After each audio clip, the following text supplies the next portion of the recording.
चलिए मुगल साम्राज्य के शानदार इतिहास पर एक नजर डालते हैं। अगर किसी भी इतिहास की परीक्षा की तैयारी चल रही है तो ये एकदम सही रिवीजन है। ठीक है, तो हमारा सफर कुछ ऐसा रहेगा। हम देखेंगे कि कैसे मुगलों ने भारत में अपनी धमाकेदार एंट्री की और कैसे आखिर में ये महान साम्राज्य बिखर गया। तो हमारी कहानी शुरू होती है ज़हीर उद्दीन मोहम्मद से, जिन्हें दुनिया बाबर द टाइगर के नाम से बेहतर जानती है। देखिए, बाबर को समझने के लिए उसका वंश जानना बहुत जरूरी है। उसकी रगों में दो महान और खूंखार योद्धाओं का खून दौड़ रहा था, पिता की तरफ से तैमूर और मां की तरफ से चंगेज खान। तो 1526 में पानीपत की पहली लड़ाई हुई। जरा सोचिए, एक तरफ इब्राहिम लोदी की करीब 40,000 की फौज और 1,000 से ज्यादा हाथी, और दूसरी तरफ बाबर के महज 15,000 सैनिक। लेकिन बाबर के पास संख्या से ज्यादा ताकतवर एक चीज थी, वो थी नई तकनीक और एकदम सटीक रणनीति। बाबर की जीत का असली राज था उसकी दो खास रणनीतियों में, तुलुगमा और अरबा। ये तो जैसे गेम चेंजर साबित हुई। उसने अपनी सेना की टुकड़ियां बनाकर दुश्मन को दोनों तरफ से घेर लिया, और उससे भी बढ़कर बैलगाड़ियों को एक साथ बांधकर एक मजबूत दीवार बना दी, जिसके पीछे से उसकी तोपें सुरक्षित होकर आग उगल सकती थीं। पानीपत तो बस एक शुरुआत थी। साम्राज्य की असली नींव रखी गई खानवा की लड़ाई में। इस जीत ने न सिर्फ एक बड़े खतरे को खत्म किया, बल्कि पूरे उत्तर भारत में ये साफ कर दिया कि मुगल अब यहीं राज करने वाले हैं। बाबर ने एक साम्राज्य तो खड़ा कर दिया, पर अब कहानी में एक नया मोड़ आता है। अब बात करते हैं उसके बेटे हुमायूं की, एक ऐसा बादशाह जिसने लगभग सब कुछ गवा ही दिया था। हुमायूं की जिंदगी को देखें तो सच में किसी रोलर कोस्टर राइड से कम नहीं थी। गद्दी पर बैठना, फिर हार कर 15 साल तक देश से बाहर भटकना, और फिर एक शानदार वापसी करना। उसका पूरा शासनकाल लड़ाइयों से ही भरा रहा, कभी शेरशाह सूरी से तो कभी अपने ही भाइयों से।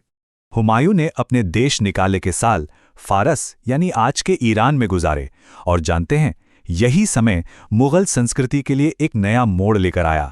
फारसी कला का असर दिल्ली में बने उसके शानदार मकबरे में साफ साफ झलकता है, और कई लोग तो इसे ताज महल की प्रेरणा भी मानते हैं। हुमायूं की अचानक मौत के बाद महज 13 साल की उम्र में उसका बेटा अकबर गद्दी पर बैठा, और यहीं से शुरू हुआ साम्राज्य को बनाने का असली काम। इसीलिए उसे साम्राज्य का सच्चा निर्माता कहा जाता है। अकबर ये बात अच्छी तरह समझता था कि सिर्फ जंग जीतना काफी नहीं होता, इतने बड़े साम्राज्य को अच्छे से चलाना भी पड़ता है। इसीलिए उसने एक जबरदस्त प्रशासनिक ढांचा बनाया। उसने मंत्रियों की एक टीम बनाई, जैसे प्रधानमंत्री के लिए वजीर, वित्त के लिए दीवान और सेना के लिए मीर बख्शी। और अकबर का सबसे बड़ा मास्टर स्ट्रोक था मनसबदारी सिस्टम। इसे मुगल साम्राज्य का स्टील फ्रेम कहा जाए तो गलत नहीं होगा। इसमें होता यह था कि हर अधिकारी को एक मनसब यानी एक रैंक दी जाती थी, और उसी रैंक के हिसाब से उसकी तनख्वाह और सैन्य जिम्मेदारियां तय होती थीं। बहुत ही शानदार सिस्टम था ये। अकबर के बाद खासकर जहांगीर और शाहजहां के दौर में मुगल साम्राज्य कला और वास्तुकला के मामले में अपने शिखर पर पहुंच गया। ये वो दौर था जब मुगल कला और आर्किटेक्चर अपने चरम पर थे। शाहजहां ने ताजमहल, दिल्ली का लाल किला और जामा मस्जिद जैसी इमारतें बनवाई, जो आज भी भारत की शान हैं।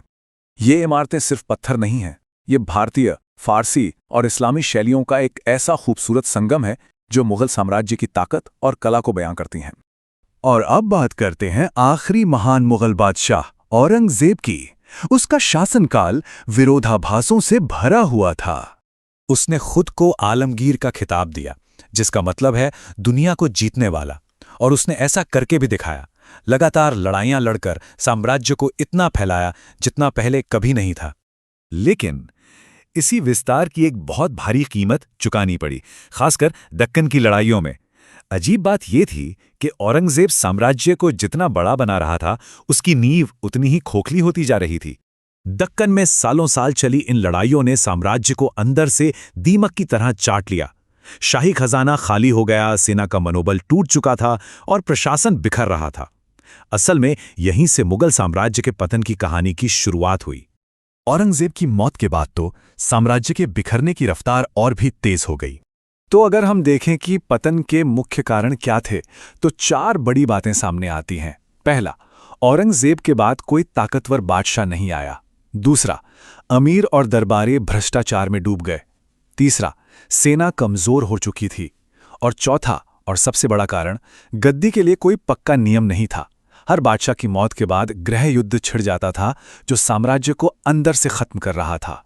तो आखिर में यह सवाल हमारे सामने खड़ा होता है, क्या मुगल साम्राज्य का पतन होना तय था, जैसा हर बड़े साम्राज्य के साथ होता है, या फिर यह औरंगजेब की ही नीतियां थीं, जिसने अनजाने में इस महान साम्राज्य के अंत की कहानी लिख दी थी?